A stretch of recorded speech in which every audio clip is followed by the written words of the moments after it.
Apakah tinjauan TKP kemarin ini semakin membuat terang kasus pembunuhan Yosua? Kita bahas bersama dengan Erman Umar, pengacara Ricky Rizal, dan Abdul Rohman, pengacara Eliezer. Selamat petang, Bapak-Bapak. Selamat petang, Mbak. Saya ke Pak Erman dulu. Pak Erman, kalau Anda kemarin datang ke lokasi juga, apakah Anda tetap masih yakin kalau klien Anda, Ricky Rizal, tidak lihat saat Verdi Sambo tembak ke Yosua?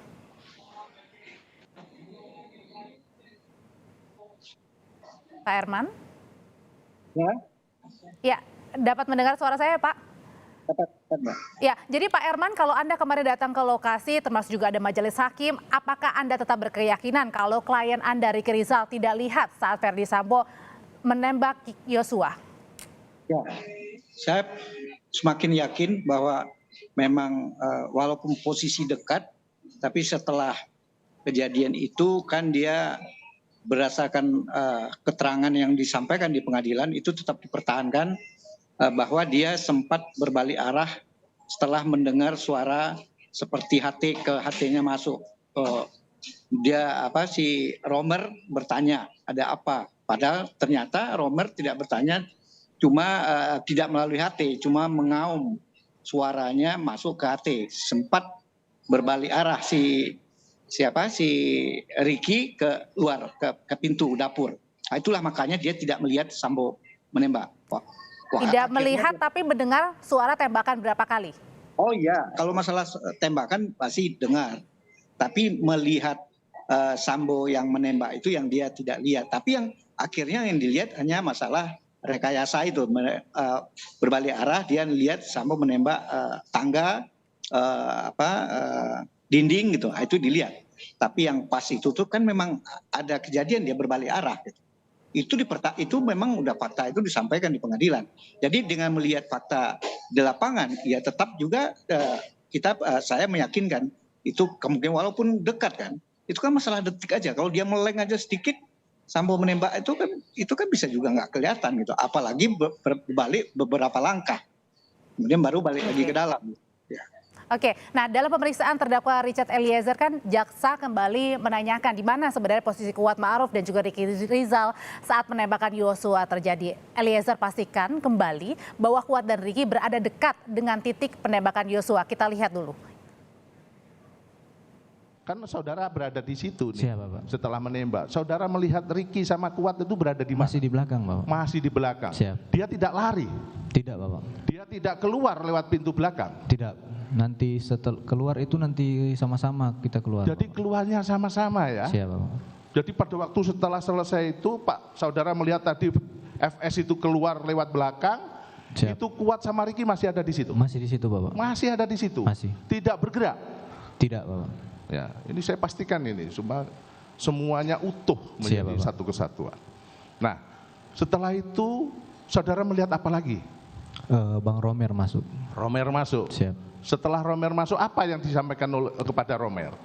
Jadi Bang Romer kagetin saya, Bapak. Nah. Cat, kenapa, Cat? Saya mau tanya lagi dan saya menegaskan.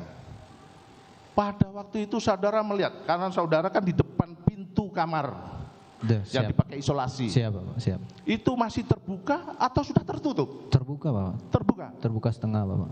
Karena terang ya cuacanya pada Terang. waktu itu atau sinar lampu itu masih kelihatan ya? Masih kelihatan, Bapak. Betul itu terbuka? Terbuka, Bapak. Oke. Nah, setelah itu Romel mendekati pintu. Siap, betul, Bapak. Nah, dia melihat nggak? Saudara melihat nggak Romer ke arah pintu kamar itu? Itu bukan Bang Romer bukan ke arah pintu kamar, ke arah saya, Bapak. Ya. Tapi kami berdua memang dekat dengan pintu kamar. Dengan Pak Roman, apa yang sebenarnya ingin disampaikan Eliezer di sini? Ya, baik. Sebenarnya apa yang disampaikan Eliezer itu ingin membuktikan bahwasannya pada saat di kejadian penembakan itu, posisi semua para terdakwa itu ada di TKP, itu yang pertama. Di mana ketika pada saat pemeriksaan setempat itu, bahkan hakim sempat memposisikan posisinya berada Richard itu di mana sebenarnya kan pada saat di TKP. Bahkan sempat melihat dari atas lantai 2 itu di Duren 3, melihat dari atas untuk melihat sejauh mana sih kedekatan antara posisi mereka. Akhirnya hakim merasa yakin bahwasannya antara jarak dari terdakwa Richard dengan terdakwa Kuat dan Ricky itu tidak terlalu jauh. Nah, terus posisi ketiga itu terkait soal ketika majelis dalam di TKP itu dia melihat posisi pada saat Richard melakukan penembakan itu kemana. Ternyata Richard diam di tempat dan agak bergeser. Oke. Artinya dia tidak jauh dari kamar, dan pada saat itu juga diterangkan dalam persidangan Romer juga datang dan bertemu Richard, ditanyakan ada apa Cat gitu kan, dan posisi pertanyaan antara Richard dan Romer itu Baik. posisinya tidak dekat kamar gitu. Artinya pintu kamar itu tidak tertutup tapi terbuka. Dan tetap di situ masih ada Kuat dan juga Ricky Rizal ya? Masih ada Oke. para terdakwa itu masih ada. Baik, saya ke Pak Herman lagi. Pak Herman, kalau klien Anda bilang tidak melihat pada saat Verdi Sambo tembak Yosua, tapi apakah klien Anda Ricky Rizal juga melihat pada saat Verdi Sambo ini menaruh pistol ke tangan kiri almarhum Yosua? Oh, itu saya tidak. Nah, artinya selama persidangan saya tidak pernah muncul pertanyaan terhadap Ricky itu. Yang jelas yang muncul adalah itu, bahwa pada saat setelah ada kejadian setelah Eliezer menembak, kemudian dia ada HT, dia berbalik arah itu, sempat beberapa langkah setelah nggak ditemukan Romer di luar, ternyata Romer kan salah perhitungan, dia salah lari keluar, dia tidak masuk ke dalam, kemudian berbalik arah itu. Makanya benar Eliezer akan melihat bahwa memang si Ricky ada di dalam itu lagi, ya. Tapi menyangkut apakah si Ricky melihat Sambo menaruh di tangan si Joshua, itu tidak pernah muncul dalam persidangan selama, baik juga masalah di BAP. Jadi tidak, kecuali mungkin dalam perkara Richard ya. Enggak, tapi karena permasalahan gini Pak Herman, tadi hal ini juga yang diungkapkan Eliezer pada saat menjadi terdakwa ya di dalam sidang hari ini. Ya, kan memang Ricky tetap ada di dalam, kan dia hanya berbalik arah kan cuma dalam hitungan berapa, mungkin hitungan menit kali ya. Berbalik arah keluar, setelah nggak ada, dia balik lagi ke dalam. Dia di situ lagi, masih melihat suasana itu lagi. Jadi dia tidak dipungkiri kalau memang si Ricky tetap ada sana. Kan pasti yang tidak diketahui juga, si Eliezer mungkin tidak tahu pada saat dia berbalik arah keluar, mungkin dia tidak tahu yang hitungan setelah dia mendengar suara HT itu ya. Mungkin si Richard tidak tahu. Oke, kalau Pak Roman sendiri, Eliezer sebenarnya sempat melihat nggak sih kalau Ricky dan Kuat ini melihat pada saat tadi Verdi Sambo menembak Yosua, menembakkan ke arah dinding dan menaruh pistol di tangan kiri Yosua pada saat Yosua sudah meninggal? Kalau kita lihat dari TKP sebenarnya itu terlihat jelas ya, bahkan hakim pun memposisikan pada saat Richard menembak, melihat pergeseran pada saat para terdakwa Kuat dan terdakwa Ricky itu posisinya berada di mana. Bahkan untuk memastikan itu, bahkan majelis sampai naik ke atas ke lantai 2 melihat jarak posisi mereka itu terdekat apa kan kayak gitu. Terus kemudian apakah tadi pertanyaannya Ricky melihat menembak atau tidak karena dipanggil Romer. Di dalam fakta persidangan Romer tidak pernah memanggil lewat HT gitu. Itu yang bunyi di fakta persidangan. Yang ada Romer mendengar tembakan, Romer masuk ke dalam, dan pada saat itu ditanya sama Romer, Ricky ada apa bang? Tidak dijawab. Bahkan bertemu Kuat, barulah terakhir ketemu dengan Richard. Nah, ini perlu silakan Pak Herman. Ini perlu saya sampaikan bahwa memang si Romer menyatakan itu dia tidak pakai HT, tapi suaranya yang besar, ada apa bang? Itu suara mengaum ke HT-nya Ricky. Itulah Ricky merasa seolah ada HT. Itu udah clear itu. Memang Romer menyatakan dia tidak melalui HT. Tapi suara si Ricky si Romer yang menyatakan itu. Yang kedua, memang keluar kedua yang sudah bertemu Romer dan si Ricky, memang ini dalam keadaan bengong si Anu. Sempat ditanyakan, ada apa? Itu udah di luar, udah beberapa jeda lagi gitu, udah mau.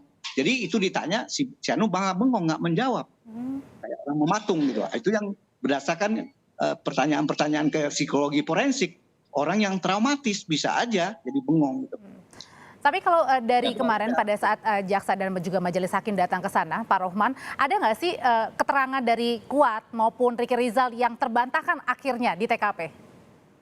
Ya, kalau terkait soal persidangan setempat majelis hakim itu yang tadi saya katakan bahwasannya majelis hakim itu melihat rumah itu kan tidak terlalu besar.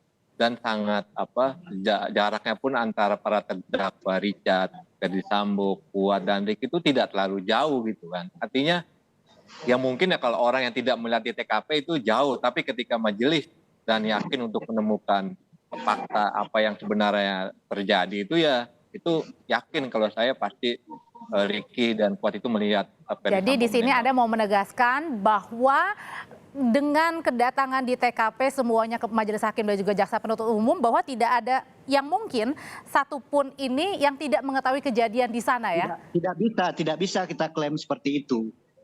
Kenapa Kita punya Pak Herman? fakta dia. Ya kenapa? Ricky sudah menyatakan dia berbalik arah. Dan harus diingat ada pemeriksaan lie detector. Pertanyaan itu ada menyangkut lie detector. Jujur nggak dia bahwa dia tidak bisa tidak melihat Sambo menembak terhadap Joshua. Ternyata itu jujur. Nah, kan kalau itu bagaimana? Ada fakta juga kan, ada bukti juga itu. Jadi tidak bisa kalau klaim kita sepihak. Gitu. Oke, Pak Roman. Tidak bisa kita memaksakan, itu kan. Terserah kalau hakim menilai. Memang, ya tinggal pemeriksaan setempat itu sebenarnya kan untuk menemukan fakta hukum dan meyakinkan sejauh mana sih keterangan antara para saksi dengan bukti Ya, dan fakta. tapi kita tidak bisa menganggap kalau hakim terserah aja hakim menganggap seperti itu. Iya, makanya kan saya tidak menyimpulkan, tapi dari fakta persidangan dan keterangan saksi mungkin makanya hakim memastikan di dalam apalagi tidak ada debat kita di sana.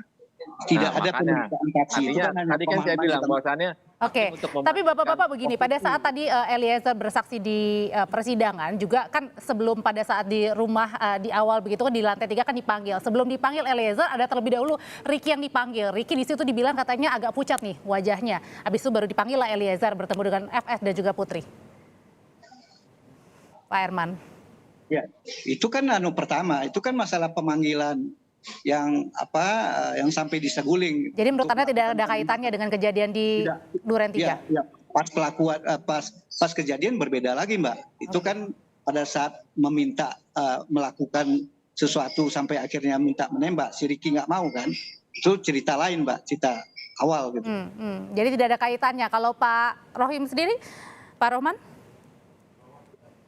Ya sebenarnya kan itu ada kaitannya kalau menurut saya ya, karena kan dari situlah perintah penembakan yang saya katakan tidak ada kaitan melihat Pak, tidak melihat. Ya maksud saya kan tadi kan pertanyaannya apa hubungan, makanya jelaskan bahwasannya perintah itu kan pertama dirontarkan dari Sambo ke Ricky tidak siap, makanya Ricky lah memanggil saudara Richard kan. Nah dari situlah mulai adanya pergolakan persiapan penembakan sampai ke pemberangkatan dari Saguling ke Duren 3. Bahkan ketika majelis di persidangan pun di persidangan setempat pun majelis meyakinkan bahkan jalan dari Saguling ke Duren 3 untuk meyakinkan sejauh mana sih jarak antara rumah Saguling dan Duren 3. Ternyata kan ya itu mungkin nanti biar hakim yang menyimpulkan berdasarkan fakta-fakta persidangan. Artinya itu ada, kalau menurut saya itu ada keterkaitan antara peristiwa antara Saguling dan Duren 3. Bahkan kalau dari keterangan saksi dan lain itu menjadi pendukung bahwasannya ya ini tidak terlepas bahwa peristiwa ini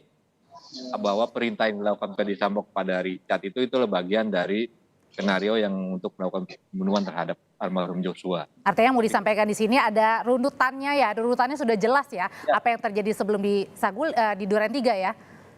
Ya. Oke, Pak Herman.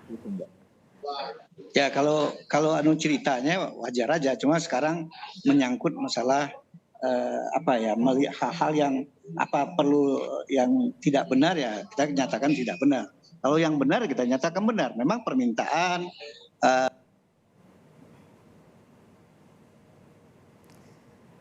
Baik, agak terputus-putus. Terakhir mungkin Pak Rohman, ini kan sebentar lagi pada saat sudah diperiksa terdakwa, nanti minggu depan adalah tuntutan ya. Sudah siap ya apapun nanti yang dituntut untuk Eliezer?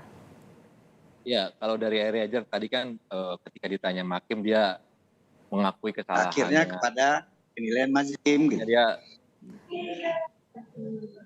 Ya, kalau dari persidangan tadi terkait soal nanti persiapan untuk tuntutan, dari Eliezer tadi sudah menyampaikan bahwasannya dia siap menerima putusan dari majelis. Paling nggak soal tuntutan ke depannya ya kita lihat nanti di persidangan. Paling nggak tadi sudah menyampaikan dia mengakui kesalahan atas peristiwa yang dilakukan. Oke, baik, sudah mengakui dan siap menghadapi tuntutan. Kalau Ricky Rizal, Pak Herman, terakhir singkat. Kalau Ricky Rizal kan kita hanya persiapan aja, mempersiapkan diri. Dia akan diperiksa seperti pemeriksaan hari ini kan Eliezer, Richard. Kalau saudara Ricky itu diperiksa nanti sebagai terdakwanya hari Senin.